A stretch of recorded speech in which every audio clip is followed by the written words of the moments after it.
I hadn't always lived on these streets. 3 years ago, I had a job, an apartment, and something resembling a future. But life has a way of unraveling faster than a cheap sweater, and before I knew it, I was joining the invisible masses that most people pretend not to see as they hurry past on their way to somewhere important. That morning started like any other. I woke up in my usual spot behind the old Methodist church, where Pastor Mike lets a few of us sleep as long as we keep the area clean and don't cause trouble. The autumn air had a bite to it, and my arthritis was acting up something fierce. Getting old on the streets is no picnic, let me tell you. I gathered my belongings, a worn backpack containing everything I owned in this world, and headed to my regular spot near the financial district. The early morning crowd would be rushing to work soon, and some of them were usually good for $1 or $2. Not enough to change my situation, but enough to keep my stomach from eating itself. That's when I saw a leather wallet lying in the middle of the sidewalk, right next to a parking meter. At first, I thought it was just another piece of trash, but something about the way the morning light caught its surface made me look closer. It was one of those expensive ones, the kind I used to carry back when I had things worth carrying. My hands trembled as I picked it up. The leather was butter soft, and I could feel that it was full: credit cards, cash, the works. A quick peek inside confirmed what I already knew. This wasn't just pocket change. There had to be at least $2,000 in there, maybe more. $2,000. You know what that kind of money means to someone like me. That's months of hot meals, maybe even a chance at a room somewhere. In the winter months, that kind of money could mean the difference between life and death. I sat down on a nearby bench, my heart pounding. The wallet felt heavy in my hands, heavy with possibility and heavy with the weight of the choice before me. I opened it again, this time looking for an ID. The face on the driver's license belonged to a man named Michael Chen. He had kind eyes and a slight smile, the type of person who probably had a family waiting for him somewhere. My fingers brushed against something else tucked behind the credit cards, a small photo. I pulled it out carefully. It showed Mr. Chen with his arm around a teenage girl in a wheelchair. They were both beaming at the camera, and something about their matched expressions told me this was his daughter. On the back was written, "Sarah's 16th birthday," in neat handwriting. I closed my eyes and remembered the day I lost my own wallet, back when I still had one to lose. It had contained my last $200, and losing it had been the final push that sent me over the edge into homelessness. The memory of that helpless feeling, of watching my last lifeline slip away, made my decision for me.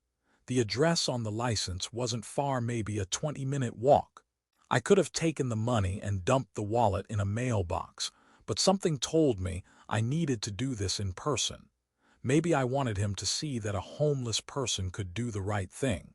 Maybe I just needed to see for myself that I could still make the right choice, even when everything in my life had gone wrong.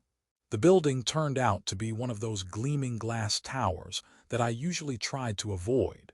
The security guard gave me the stink eye as I approached the front desk, and I couldn't blame him. My clothes were clean. I always tried to keep myself presentable, but they were obviously worn, and I hadn't had a proper haircut in months. "I found Mr. Chen's wallet," I said, trying to sound more confident than I felt. "I'd like to return it to him." The guard looked skeptical but made the call. 5 minutes later, the elevator doors opened and out walked the man from the ID photo. He was wearing an expensive suit, but his tie was slightly crooked, and there was worry etched across his face. "Are you the one who found my wallet?" he asked, slightly out of breath. I nodded and handed it to him. "Everything's still there, sir." "I didn't take anything." He opened it immediately, checking the contents. His shoulders sagged with relief when he saw the money was untouched. Then he pulled out the photo of him and his daughter, and his eyes grew soft. "Thank you," he said, looking at me properly for the first time. "You have no idea what this means to me. That money, it's for my daughter's medical treatment. We're trying an experimental therapy and—" He trailed off, seemingly embarrassed about sharing such personal information with a stranger, especially one who looked like me. I understood. Sometimes it's easier to talk to strangers, especially ones you think you'll never see again. "Is that her in the photo?" I asked gently. "She has your smile." He looked surprised, then pleased. "Yes, that's Sarah. She has cerebral palsy, but she's the brightest, most determined person I know." He paused, studying me. "Would you like to get some coffee? I'd like to thank you properly." Part of me wanted to decline. People like me don't sit in coffee shops with people like him. But something in his expression made me nod. The cafe was just around the corner, one of those fancy places with complicated drink names and prices that made my head spin. "Mr. Chen, please call me Michael," ordered for both of us and insisted I get something to eat as well. Over the next hour we talked. Really talked. He told me about Sarah, about her dreams of becoming a writer despite her physical limitations. I found myself telling him about my own story, about losing my job as an accountant after the company downsized, about the medical bills that ate through my savings, about the slow slide from temporarily down on my luck to homeless. "You were an accountant?" he asked, leaning forward with sudden interest. I nodded. 15 years at Marshall and Brooks before the merger. I specialized in small business accounts. He was quiet for a moment, stirring his coffee thoughtfully. "We're actually looking for someone in our accounts department. It's an entry-level position, but..." I almost laughed. "I haven't worked in 3 years. My license has lapsed. And let's be honest, who's going to hire someone who sleeps behind a church?" "I would," he said simply. "You found my wallet containing thousands of dollars and brought it back without taking a penny. That tells me more about your character than any resume could." I started to protest, but he held up his hand. "Listen, I'm on the board of directors for a charitable foundation that helps people get back on their feet. We can help with temporary housing, clothes for interviews, getting your documentation in order, whatever you need. All you have to do is say yes." I stared at my half-empty coffee cup, feeling overwhelmed. "Why would you do this for me?" "Because someone once did something similar for me," he replied. 20 years ago, I was fresh off the boat, barely speaking English, and someone took a chance on me. Besides, he added with a slight smile, "I believe in karma. And I'd say the universe is trying to tell us both something today." That conversation happened 6 months ago. I'm writing this from my small but clean studio apartment, paid for with my own salary. The job started as basic data entry, but I'm already taking online courses to update my accounting credentials. Michael, he insists I call him that at work too, has become both a mentor and a friend. Last week, I met Sarah. She's even more impressive in person than her father's stories suggested. She's working on her first novel, typing it out one careful letter at a time. When she heard my story, she insisted on incorporating elements of it into her book. "Everyone deserves a second chance," she told me. "Sometimes they just need someone to remind them of who they really are." The thing about being homeless is that you don't just lose your possessions, you lose your sense of self. You become invisible, less than human in many people's eyes. Sometimes you start to believe it yourself. But that's not who you are. That's not who any of us are. I still walk past my old spot behind the church sometimes. Pastor Mike and I have started a small program to help others who are where I was. Michael's foundation provides the funding, and Sarah helps with the paperwork when she's not writing. We've already helped 3 people find jobs and housing. Every morning, I take out my own wallet, a simple brown leather one that Sarah gave me for Christmas, and look at the photo tucked inside. It's from the foundation's last fundraising event. Michael, Sarah, Pastor Mike, and me, all smiling at the camera. On the back, Sarah wrote, "Family isn't always blood. Sometimes it's the people who remind you that you matter." The wallet that changed my life now sits in a frame on my wall, empty of money but full of meaning. Michael insisted I keep it as a reminder. Besides, he joked, "it's evidence of the best investment I ever made." Sometimes I think about that morning and how close I came to making a different choice.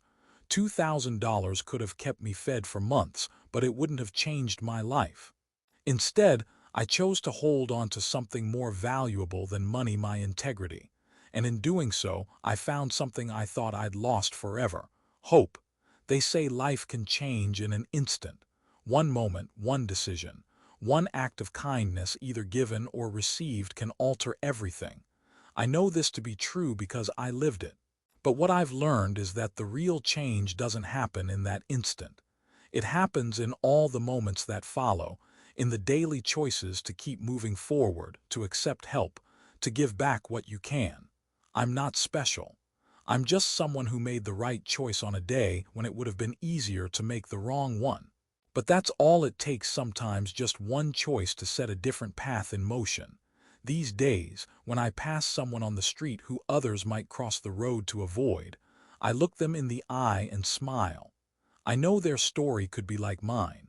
I know they're more than what circumstances have made them. And I know that sometimes all it takes is one person willing to see you as you really are, not as what you've become. The wallet sits on my wall, a daily reminder that life can change in an instant, but only if we're brave enough to let it. Sometimes I touch the worn leather and think about all the things it contained. Money, yes, but also trust, opportunity, and the chance to remember who I really am. Every morning as I put on my tie, Sarah helped me pick it out, and head to work, I pass dozens of people rushing to their own jobs. Some of them probably don't even notice me anymore. I'm just another face in the crowd, another person with somewhere to be. But I notice them. And sometimes when I see someone sitting where I used to sit, I stop. I buy them a coffee. I listen to their story. Because that's the real lesson I learned. It's not just about getting back on your feet. It's about helping others find their way too. Every person has value, has something to contribute, has the potential to surprise you with their dignity and strength. Sometimes they just need someone to remind them of that truth. Michael tells me I give him too much credit, that I did the hard work myself. Sarah says we're both wrong, that it was a team effort. Pastor Mike just smiles and says God works in mysterious ways. Maybe they're all right. Or maybe the truth is simpler than that. Maybe we all have moments when we find ourselves holding something valuable that isn't ours, literally or metaphorically. Maybe the real test isn't just whether we can do the right thing, but whether we can accept the good things that come after: the help, the friendship, the second chances. I keep a small box in my apartment now. Inside are the things that mark my journey: the first paycheck from my new job, the key to my apartment, a thank you note from Sarah, the program from our first foundation fundraiser. Small things, really, but they tell the story of how my life changed. But the most important thing isn't in that box. It's in the knowledge that no matter how far we fall, we can always find our way back. Not always alone, rarely alone, in fact, but with the help of others who are willing to see past our circumstances to who we really are. Last week, I found a young woman sleeping in my old spot behind the church. She had a degree in graphic design and a portfolio of work on her phone, but life had dealt her a series of bad hands. As I sat with her, sharing coffee and listening to her story, I could see the same look in her eyes that I used to see in my own, that mixture of shame and defiance, of hope and despair. I told her my story, showed her the picture in my wallet. Then I made a call to Michael. Today, she's staying in the foundation's transitional housing and has an interview lined up with the company's marketing department. The wallet that started it all is still on my wall, a reminder that sometimes the most valuable things we can find aren't the ones we get to keep. Sometimes they are the things we give away: our trust, our compassion, our willingness to see the best in others. Every morning I touch that wallet before I leave for work. It's become a kind of ritual, a way to remember where I've been and appreciate where I am. But more than that, it's a reminder that each day brings new opportunities to make the right choice, to help someone else, to be the person who sees beyond the surface to the humanity beneath. Because in the end, that's what changed my life: not just finding a wallet, but being seen as someone worthy of trust, of opportunity, of a second chance. And now, every day, I try to be that person for someone else. Life doesn't always give us clear choices between right and wrong. Sometimes the lines are blurry, and the right choice feels impossibly hard. But I've learned that those moments, the ones where we have to dig deep and find our best selves, are often the ones that matter most. I still have days when I wake up and can hardly believe this is my life now. Days when I put on my tie and head to my job and feel like I'm living someone else's story. But then I look at the wallet on my wall or the photo in my new one and I remember, this is my story. I earned it, not just by making one right choice, but by making hundreds of right choices every day since then. And that, perhaps, is the biggest lesson of all. Change doesn't happen in a single moment. It happens in all the moments that follow, in the daily decisions to keep moving forward, to accept help, to give back what we can. It happens when we choose to believe in ourselves and in others, when we remember that everyone deserves the chance to write their own story. My name is James, though most people call me Jim now, and this is my story. But it's not just mine anymore. It belongs to Michael and Sarah, to Pastor Mike and the Foundation, to every person we've helped and every person who's yet to find their way to us. Because that's the thing about stories like this, they don't end. They just keep growing, touching more lives, creating more possibilities, and somewhere out there right now, someone else is facing their own moment of choice. I hope they make the right one. I hope they find their way to people who will see them for who they really are. And if they find their way to me, I'll be ready. I'll listen to their story. I'll share mine, and together, we'll write a new chapter. Because sometimes all it takes is one person willing to do the right thing. One person willing to see past the surface. One person willing to believe in the possibility of change. Sometimes, all it takes is a wallet, found on a sidewalk on an ordinary morning, to remind us of who we really are and who we might become. And that reminder, it's worth more than all the money in the world.